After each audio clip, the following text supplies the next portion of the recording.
Be careful what you wish for. Hi, I'm Charles, and you're watching Our Protection Dogs, a channel devoted to the development, raising and training of a protection dog. So today is a conversation I want to have with you as the potential buyer of a protection dog, and also a conversation I want to have with you as a breeder of protection dogs or working dogs. But let's go into protection dogs because that's what the channel is all about. And the main reason for me making this video is I want to see if I can save or protect the life of just maybe one Malinois, Dutch Shepherd or German Shepherd, which I really see a lot of ending up in an SPCA or a shelter at the age more or less of about a year there, where all the problems start happening because they're not trained, due to bad breeders that just sell dogs to anybody, and then also for people that want to buy these dogs thinking that they are going to protect them, or like I say, be careful what you wish for. So this is the aim of this video. I'm not here to offend anybody, but I am going to tell the truth and speak and tell you as it is. If you do feel offended of what I'm saying, or you don't like what I'm saying, maybe it's you that I'm talking to, because if this triggers you, then it's you that I'm talking to. But please take the information that I'm going to give you today into your heart, into your mind, and think of it, because I'm not talking from just a mere area of hearsay. I'm talking about even personal and how we went through. All right, so I'm going to tell you a story quickly about how I think we did tell the story how it started, but I looked at we did our training courses, and we looked and we saw the biting dogs, came across the biting dogs, and I thought, this is what we want this. And that opened up a whole new field for us because of cell phones and those kind of things. So we saw KNPV, IPO at that stage became IGP. We saw these dog sports and we loved it and we wanted it, but we also realized that you need a certain kind of dogs to do this kind of sport. One day I showed a photo to one of where we started off with the lady we started off with our training, and I showed to her, I said, I want to have one of these. It was a Dutch Shepherd from Holland, beautiful thing. And I said, I want one of these. And her words to me, she said, Charles, that's a beautiful dog, but will you be able to handle that dog? And this made me realize I'm a man, you know, I've just done a training course. Of course I'll be able to handle a dog like that. But I went home, and having the wife I do have, thank goodness, we started doing research about this breeds. We started realizing that, whoa, we do not have enough knowledge to have something like that, or be able to work with something like that. The videos look impressive, but we did not think at that stage that we don't have that kind of knowledge. So after doing our research, we got ourselves a Malinois, female, which we started training. Our training became better, and with Marley and myself, one thing that we do every time we look at training is we want to better ourselves. We want to find the newer ways, much easier ways to train a dog with least stress, and which is beneficial for the dog and fun for the dog and also fun for us. We constantly looking for more ideas and things and learning. So that's what we did. We did our homework like we preach to everybody.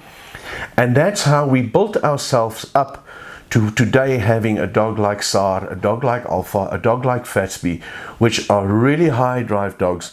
That is dogs that is not easy to work with if you don't have the right knowledge and training. And I'm not talking about a year or 6 months or one training course. I'm talking about a couple of years. And like I said before, we still view ourselves as beginners. We're still learning and going at it. And I think we have been going at it now for almost 10 years. So we still see ourselves as beginners. Now, this is where it comes very interesting to me. You now want to buy a dog, and you saw my dog Alpha biting a guy in a suit, and you think, this is what I want.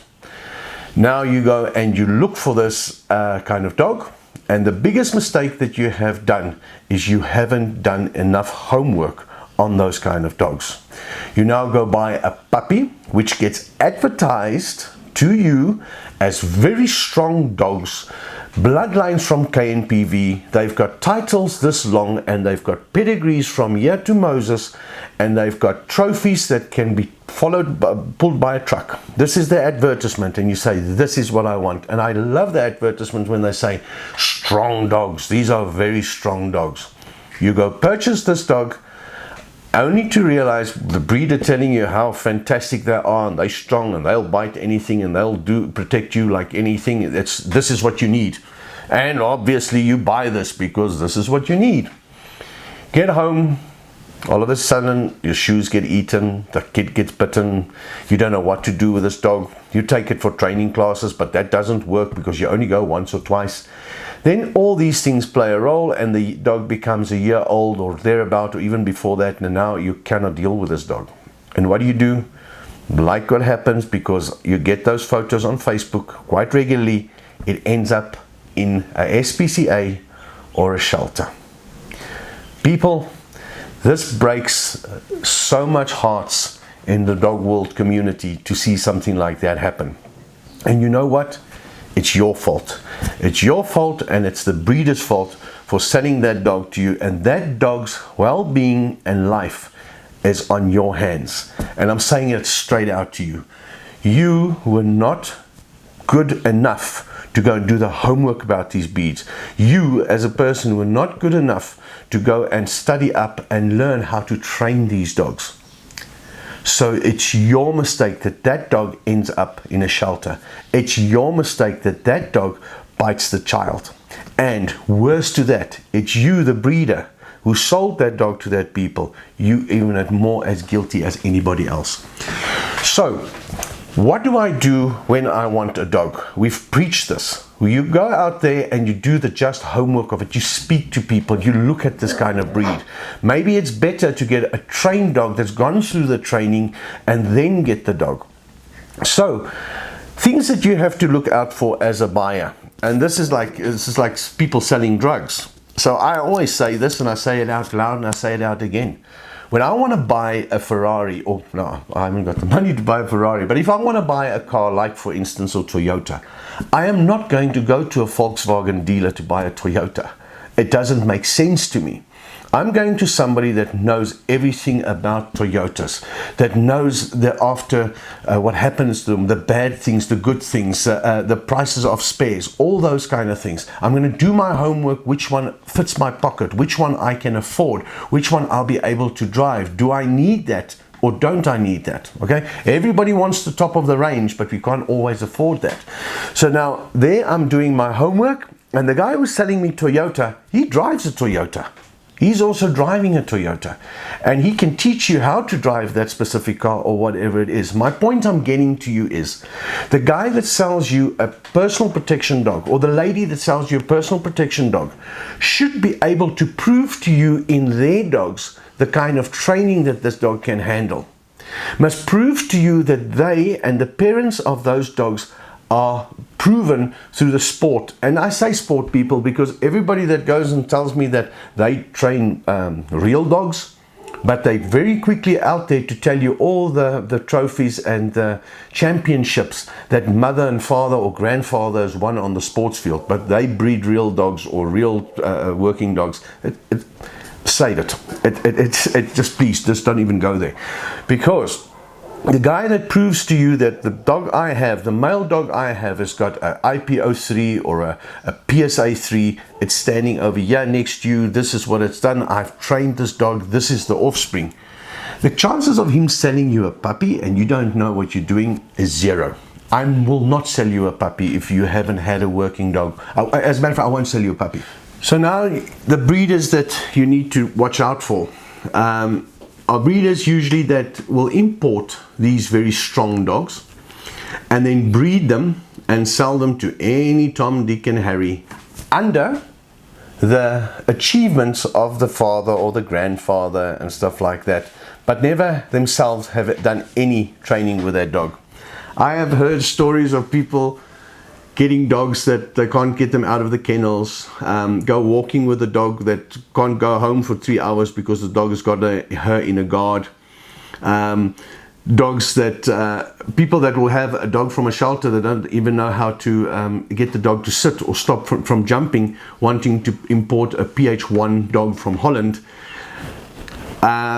These are the kind of people that you have to watch out for, because they are the people that make money out of the grandparents and all those kinds of achievements.